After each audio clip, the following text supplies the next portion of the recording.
So I wanted to talk today about impossibility. I'm interested in impossibility because people think that certain things are possible and certain things are not possible.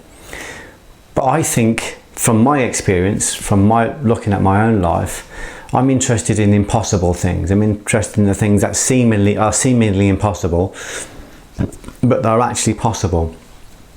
When I was working in factories sweeping floors, I probably didn't think it was possible to win a BAFTA and become a martial arts teacher and write books and do lectures. I probably would never have thought that was possible. Me come from a comprehensive school, I'm lecturing in universities and talking to corporate groups and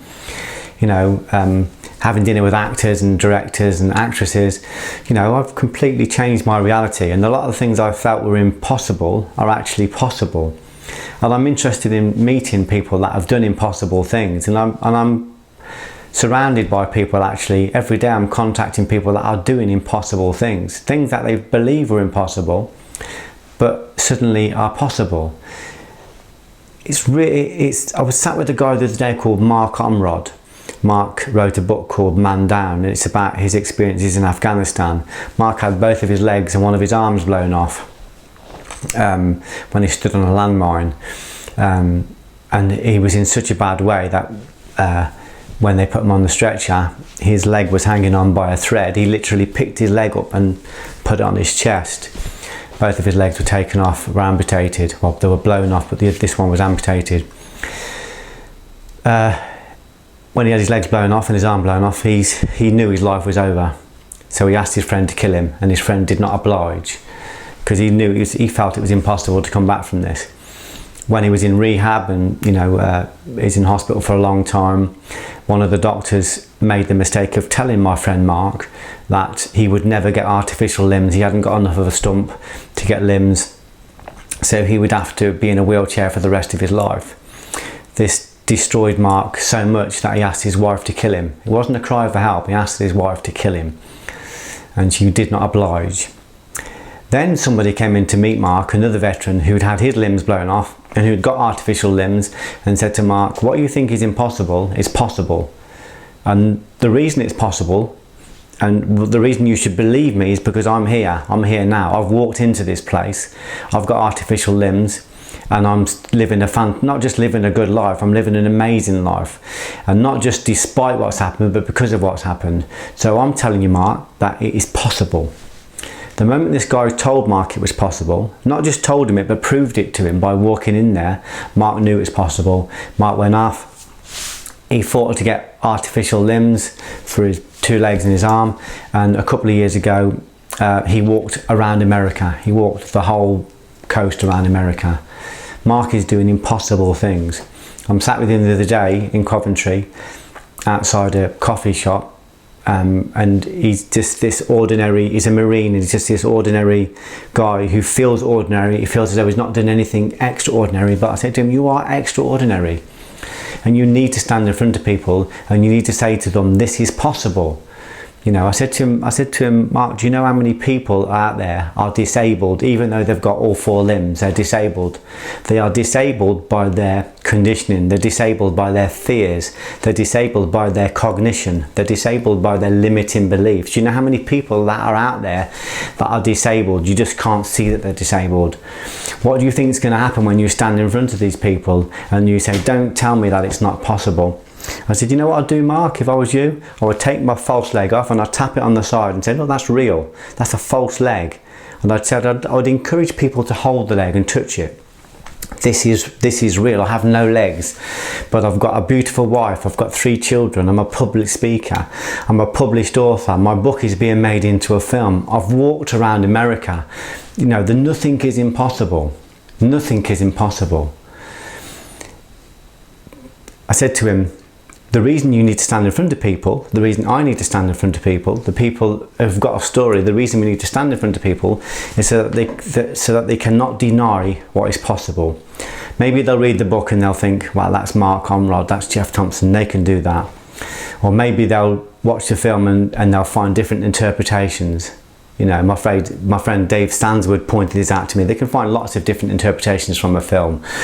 But when they're in front of you and you let them feel your false limb, they let them hold your BAFTA, they let them see that you have successfully overcome debilitating depression or mental illness or whatever, that you've survived, traumatic events. When you're standing in front of them, it is impossible for them to deny it. They cannot deny the possibility of impossible things. I said, what kind of context are they going to get? What kind of reference point are you going to give them when they think they're worried about losing their job, or they're worried about losing their husband, or they're worried about not making the rent, or they're worried about their health, or they're worried about their children's education, and you come in and say, I've only got one limb and I've walked around America. You're going to bring all of their problems into perspective. You're going to make them look at their life and think, fucking hell, nothing is impossible. So it's massively important that any of us that have got a story, that we stand in front of people. And I was talking to my friend the other day, Dave Stanswood, and I hope Dave doesn't mind me talking about this. He's a really great friend of mine, and he's just been told he's got terminal cancer. He may be dead within a couple of months. And he said to me, it's really important, Geoff, that you stand in front of people and talk. And I said, why do you think it's important, Dave? Because bearing in mind that Dave's got this diagnosis, so his ego structure has collapsed, and it's like you're just talking directly to an unedited, you're talking directly to a divinity. He's just saying what he sees. He says, because when you stand in front of people and they can physically touch you, no one can deny it's possible. And I just had this overwhelming expansion. I just thought, that's so true. That's the purpose. That's why we need to be in front of people. That's why we need to be successful. That's why we need to go out and challenge our fears. We don't need to talk about what we think we know. We need to talk about what we've experienced, what we know. We are our story. We tell them our story, and we let them physically touch us. We let them hug us. If you get your story right, and you tell your story with love and with truth, with essence, people will want to embrace you. They'll queue up and they'll say, can I embrace you, can I hug you? Because they want to touch you, they want to see that it's true. So Dave said to me, when you're in front of people, they cannot deny it. So my raison d'etre is to be in front of people and just say, it's possible. Be in front of them with the books, with the articles, with the films, and in person as much as I can, as much as I'm able, so that I can say, don't tell me that it's not possible. Here's my false limb.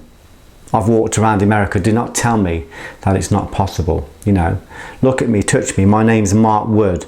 I fucking climbed Everest. Don't tell me that it's not possible. I was working, in a normal kind of. I was working as a fireman. I mean, it's a great job being a fireman, but it wasn't his dream. Mark Wood is another friend of mine who climbed Everest and crossed the poles. You stand in front of him, he's an ordinary guy doing extraordinary things. Don't tell me that it's not possible. It's possible, people are doing it. I'm working with a few people at the moment who are extraordinary. They've done extraordinary things. They're doing incredible things that we think are impossible. The reason it's important for you to be in front of people like that, read the books, read the articles, but be in front of people and touch them and embrace them, because then you cannot deny it's possible for you, because it is possible. So I'm interested in impossible things. I'm interested in, I've said before on some of these podcasts, I've worked with people that have come back from schizophrenia. I've worked with people that have come back from massive disability. I've worked with people that have come back from, a couple of suicide attempts. I've worked with people that have come back from, one of my friends, Jahanzeb, had bladder cancer, and he was only late 20s, early 30s. I've seen people come back from impossible things, and I'm not denying anybody's pain. I know that when we're in these places that we're in pain. I've been there myself, but we think that some things are impossible. They're not. They're not impossible. So we need to talk to these people. We need to be around these people. If we've got our own story, we need to tell our story, share our story with people. Say to them, don't tell me that it's not possible, because it's possible. And it's not just, ordinary people going out doing extraordinary things. It's people that have been into the 9th circle of the inferno. My friend Dave said to me that when he'd been diagnosed with pancreatic cancer, he said he's in the toilet in the hospital at, you know, I don't know, 3 in the morning or something, and he suddenly feels death in the room with him. He said he sees a shadow and he recognises it as death. It's a real, you know, a real vision of death. And he said he just wept. He said he wept. He was so afraid. And then he's a very brave guy, my friend. So we just looked at death and just said, okay, let's look at you. And suddenly he was filled with bliss. This apparition of death disappeared, and he just felt this at oneness. And he's been buzzing on the inside and high and ecstatic ever since. And he wanted to tell everybody his story. And he wanted to tell me, you know, show people what's possible. You know, don't give them quotes from a book, show them what's possible. The only way you can really show them what's possible is to be in front of them. Let them hear you, let them see you, let them touch you. Nothing's impossible.